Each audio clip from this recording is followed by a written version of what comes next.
అందరికి good morning. రాజు auto wear నుంచి స్వాగతం తీసుకోవడం. నేను కొద్దిగా పాష్మకం వేసుకొని వచ్చిన గిట్రా ఒక అన్న కామెంట్ చేసిండనా, అంటే ఎలక్ట్రానిక్ ఆటో గురించి కొంచెం డీటెయిల్స్ ఇవ్వమని కామెంట్ చేసిండు.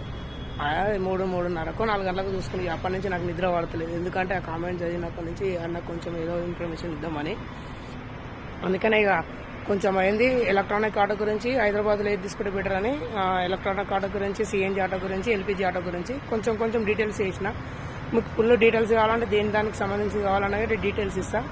కొంచెం చూడండి, చూసి లైక్ చేయండి. లైక్ చేస్తే జర ఒక సబ్స్క్రైబర్ అనేది పెరుగుతారు కదా. కామెంట్ చేసిన వాళ్ళకి అందరికీ రిప్లై ఇస్తున్నా. మీరు ఇట్లా కామెంట్ చేస్తారని ఆశతోనే, అందుకని ఇంత పొద్దుగా డెడికేట్ బండి మీద ఉరికొచ్చిన. ఎందుకంటే కామెంట్ వచ్చింది కదా, మాత్రం ఉండదు. అన్నకు రెస్పెక్ట్ ఇవ్వాలి. అన్న నాకు రెస్పెక్ట్ ఇచ్చిండు, సబ్స్క్రైబ్ చేసుకొని మరీ అడిగిండు. అందుకనే థ్యాంక్ యూ అన్న, థ్యాంక్ యూ సో మచ్. నీ గురించి వీడియో చేసిన, ప్లస్ అందరికీ యూజ్ ఇట్లా అవుతుంది. ఓకేనా, థ్యాంక్ యూ. పొద్దుగా నీ గురించి లేచిన